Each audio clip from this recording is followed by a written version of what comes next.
aí galera do Central HQs, bem-vindos a mais um vídeo do canal, um vídeo de resenhas, duas coleções que eu separei para vocês, uma da DC e outra da Marvel.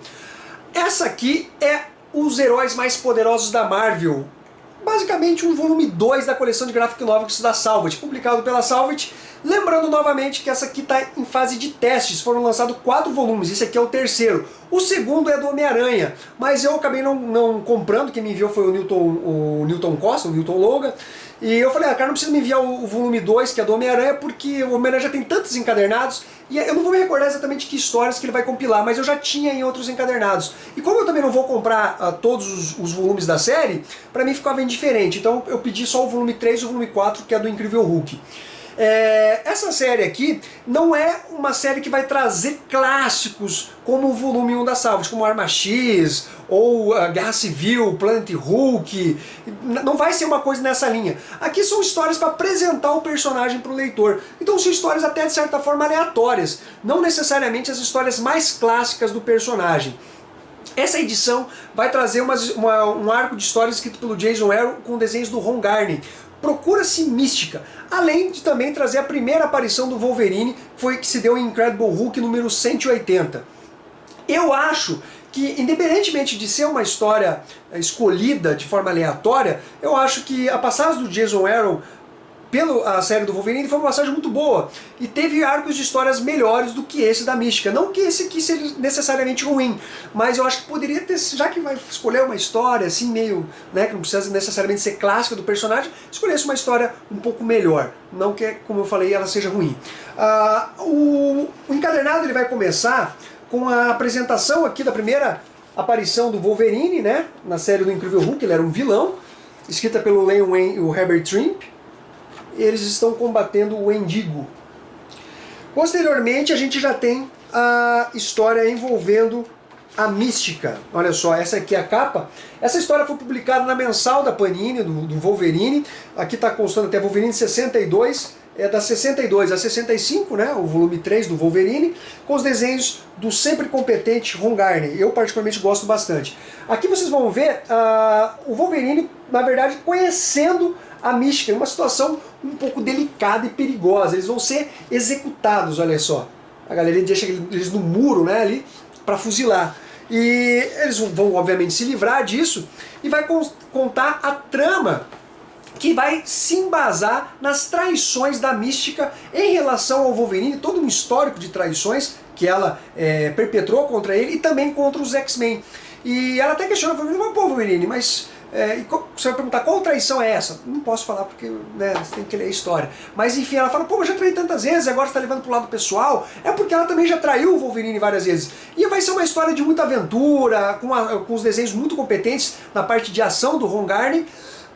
Mas é uma trama um pouco autocontida, porque vai envolver somente o Wolverine e a Mística, ele perseguindo ela, e o fato dela ser uma transformista, né, não levo pelo lado aí gay da situação, mas independentemente disso, por ela ser uma transforma, né, ela consegue acessar o físico e a aparência, a voz de qualquer personagem, de qualquer outra pessoa.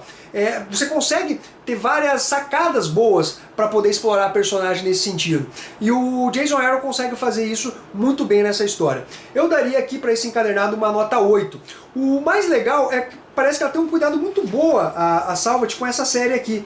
Ela vai apresentar os bastidores do personagem, sobre a criação dele, depois o top 5 de histórias do Wolverine. Eu sei que o pessoal vai me perguntar, aqui na opinião do editor, tá como Wolverine do Chris Claremont e do Frank Miller, né, aquela Eu Wolverine, que foi lançada pela Panini, o número 2 Origem, o número 3 Inimigo do Estado do Mark Millar e do John Romita Jr., o Arma X do Barry Windsor Smith e o Velho Logan do Mark Millar e Steve McNiven.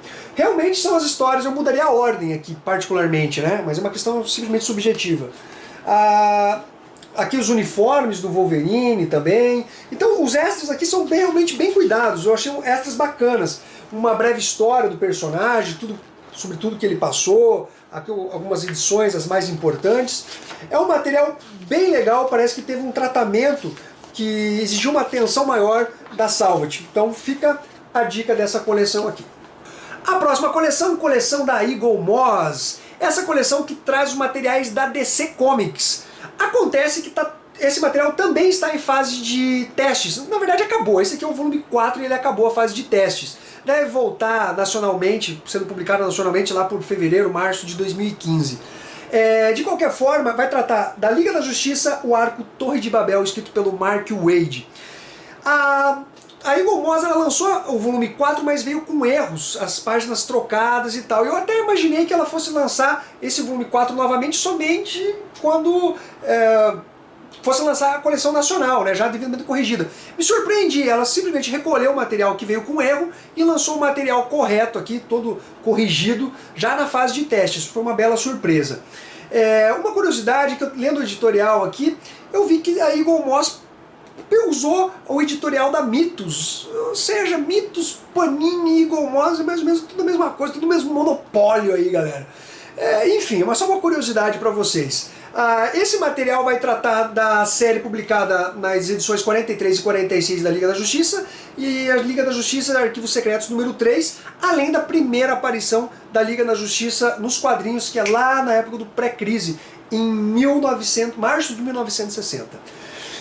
Essa história ela já foi publicada no Brasil, foi salvo engano em Superman Prêmio da Editora Abril, aqueles encadernados mais luxuosos, pelo menos para a época, né? Publicadas pela Editora Abril, um arco fechado, bonitinho, só que era capa cartonada e não capa dura. Nessa trama aqui, a gente tem o Batman, ok? Que bolou contramedidas contra cada membro da Liga da Justiça. A ideia do Batman era a seguinte: a Liga da Justiça possui membros muito poderosos, mas se esses caras saírem da linha, forem controlados por outras pessoas, o que eu posso fazer para parar eles? Eles são um perigo para a humanidade, eles são muito poderosos. Então o Batman bola contramedidas contra o Superman, contra o Flash, a Mulher Maravilha, o Aquaman, enfim, contra os membros da Liga da Justiça. Mas obviamente ele guarda essas ideias de arquivos secretos de forma muito bem guardada, criptografadas e tudo mais. Acontece que o Ra's al Ghul rouba esses dados dele e começa a colocar em prática esses planos de contingência do Batman. E aí, galera, começa toda a presepada envolvendo a Liga sendo capturada, sofrendo com essas ideias do Batman no sentido de controlar e parar esses membros da Liga da Justiça.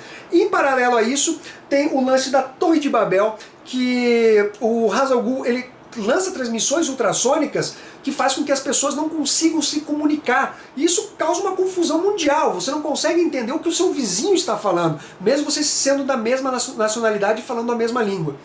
É um material legal, tem bons desenhos e tudo mais. Eu lembro que quando eu li esse material aqui, os membros da Liga já derrotados pelos planos de contingência do Batman, mas eu lembro que quando eu li esse material pela primeira vez, eu falei, uau, que ideia legal e tal. Eu lembro que na época também teve uma repercussão boa essa série.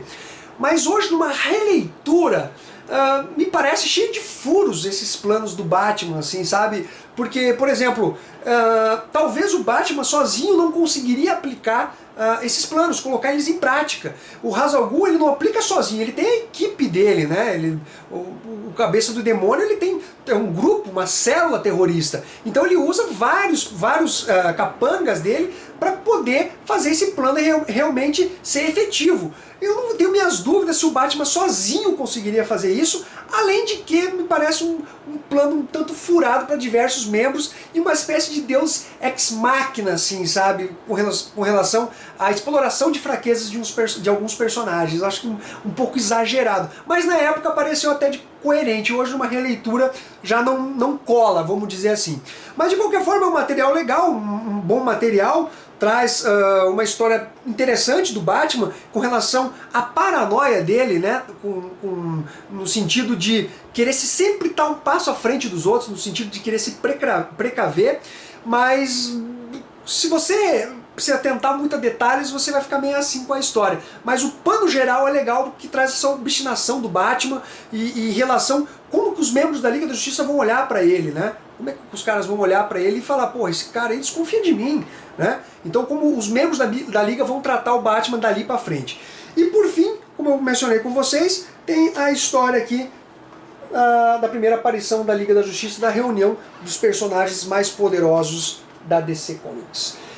Um material que eu também daria uma nota 8 para ele, talvez na primeira vez que eu li eu daria até um 9, mas numa releitura já não me agradou tanto. Galerinha, espero que vocês tenham curtido o vídeo, um abraço para todo mundo, aguarde esse material, tá em fase de teste, vocês não vão achar, se você não achou no seu estado até agora, você não vai achar mais, tá? Um abraço para todo mundo, comentem, compartilhem, até a próxima!